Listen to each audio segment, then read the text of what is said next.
సీతమ్మ అందాలు రామయ్య గోత్రాలు రఘురామయ్య వైనాలు సీతమ్మ సూత్రాలు ఏకమవ్వాలంటే ఎన్ని యాత్రలు ఏకమవ్వాలంటే ఎన్ని యాత్రలు ఏకమైన చోట వేద మంత్రాలు ఏకమైన చోట కంచి మేసిన చేను కామాక్షిదైతే చేనుకేలే చింత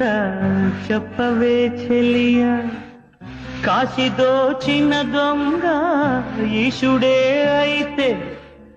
గంగకేలే బెంగ తెలుపవే సఖియా